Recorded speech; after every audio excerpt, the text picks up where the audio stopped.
दोस्तों, ये कहानी आयुष और सिया की है। दोस्तों, इस कहानी को शुरू करने से पहले हमारे YouTube चैनल को लाइक और शेयर जरूर करें ताकि हम आपके सामने और ऐसे वीडियो ला सके। ये कहानी छोटे से शहर उज्जैन में रहने वाली सिया, एक होशियार और आत्मनिर्भर लड़की थी। कॉलेज में उसकी मुलाकात आयुष से हुई। स्मार्ट, हैंडसम और हर किसी की नजरों में एक परफेक्ट बॉयफ्रेंड। शुरू में तो सब कुछ एक सपने जैसा था। आयुष की बातें, उसका ख्याल रखना और हर छोटी बड़ी चीज में सिया को स्पेशल फील कराना। सिया को लगने लगा कि उसे उसका सच्चा प्यार मिल गया है। पर धीरे धीरे चीजें बदलने लगीं। आयुष ने सिया पर शक करना शुरू किया। तुम उस लड़के से क्यों बात कर रही थी? स्विंग, तुमने मेरी कॉल क्यों नहीं उठाई? तुमने इंस्टाग्राम पर अपनी फोटो क्यों डाली? ऐसे सवाल रोजमर्रा का हिस्सा बन गए। प्यार अब स्नेह नहीं, एक कंट्रोल का खेल बन गया।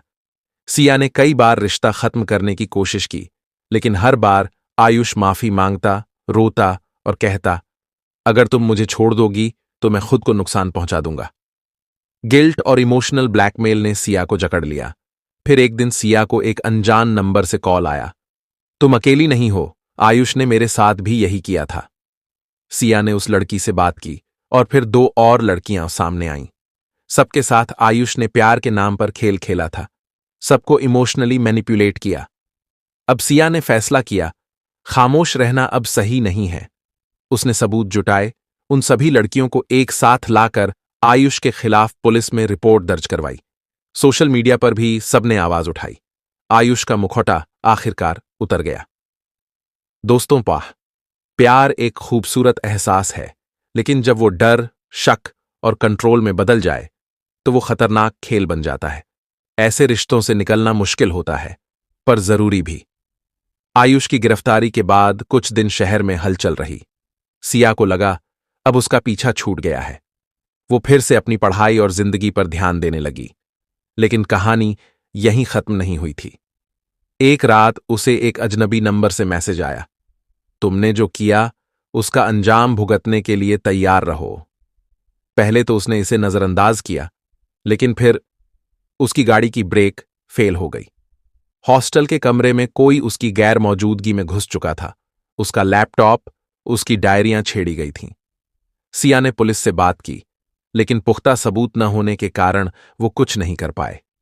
उधर उसे पता चला कि आयुष को जमानत मिल गई थी और वो अब गायब था। फिर एक दिन एक लड़की, नीलिमा, सिया से मिलने आई। नीलिमा की आंखों में डर था। उसने बताया कि आयुष एक आम लड़का नहीं था। उसके संपर्क कुछ खतरनाक लोगों से थे। उसने कई लड़कियों को सिर्फ इमोशनली ही नहीं, बल्कि ब्लैकमेल और ट्रैफिकिंग जैसे जघन्य खेलों में भी फंसाया था। सिया अब जान चुकी थी, ये सिर्फ प्यार का खेल नहीं था, ये अपराध की एक गहरी जड़ थी। अब उसने ठान लिया, वो इस खेल को जड़ से खत्म करेगी। सिया और नीलिमा ने मिलकर एक अंडरकवर नेटवर्क बनाया। उन्होंने उन लड़कियों को ट्रैक किया जो गायब हो चुकी थीं, उनका डेटा इकट्ठा किया। कुछ गुप्त कॉल रिकॉर्डिंग्स, सीसीटीवी फुटेज और एक पुरानी पेन ड्राइव जो एक लड़की की अलमारी से मिली। उसमें वो सब था जो आयुष को हमेशा के लिए गिरा सकता था। सिया और नीलिमा की जासूसी अब एक मिशन बन चुकी थी।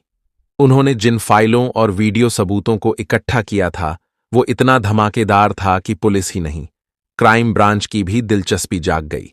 लेकिन आयुष अब भी गायब था, एक परछाई की तरह।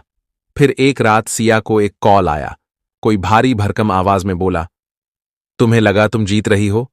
खेल तो अब शुरू हुआ है। उसी रात नीलिमा गायब हो गई। सिया का दिल कांप उठा, लेकिन डरने का वक्त नहीं था। उसने नीलिमा की खोज शुरू की और एक पुरानी बिल्डिंग में उसे एक सुराग मिला। एक छोटा सा पेंडेंट जो नीलिमा हमेशा पहनती थी, खून से सना हुआ। अब सिया अकेली थी, लेकिन कमजोर नहीं। उसने एक फैसला लिया, वो इस खेल को वहीं खत्म करेगी जहां से यह शुरू हुआ था। उज्जैन से 70 किलोमीटर दूर एक वीरान फार्म हाउस था, वही जगह जहां पहले भी कुछ लड़कियों को ले जाया गया था। सिया वहां पहुंची, अकेली, बिना पुलिस को बताए। अंदर की हालत देखकर उसके रोंगटे खड़े हो गए। तहखाने में कैमरे, जंजीरें और फाइलें भरी पड़ी थीं। तभी एक धीमी सी आवाज सुनाई दी, सिया। वो नीलिमा थी, जंजीरों में बंधी हुई, घायल लेकिन जिंदा। जैसे ही सिया उसे छुड़ाने लगी, पीछे से एक हथियार की नोक उसकी गर्दन पर टिक गई। मैंने कहा था ना, यह खेल खत्म नहीं हुआ। वो आयुष था, लेकिन सिया ने तैयारी कर रखी थी। उसने एक लाइव स्ट्रीम चालू की हुई थी जो सोशल मीडिया पर चल रही थी। उसके फोन की लोकेशन भी पुलिस को पहले ही भेज दी गई थी। और अगले ही पल सायरन की आवाजें और पुलिस ने फार्म हाउस को घेर लिया। आयुष को गिरफ्तार कर लिया गया, इस बार सबूतों और गवाहों के साथ। दोस्तों, हर मुस्कुराता चेहरा मासूम नहीं होता और हर प्यार प्यार नहीं होता। लेकिन अगर आप आवाज उठाए तो सबसे बड़ा शिकारी भी शिकारी नहीं, सिर्फ एक कायर होता है। ऐसे और रोचक कहानियां सुनने के लिए हमारे YouTube चैनल को लाइक और सब्सक्राइब करें। फिर मिलते हैं एक और नई कहानी के साथ। तब तक के लिए जय हिंद, जय भारत। अपना कीमती समय देने के लिए धन्यवाद।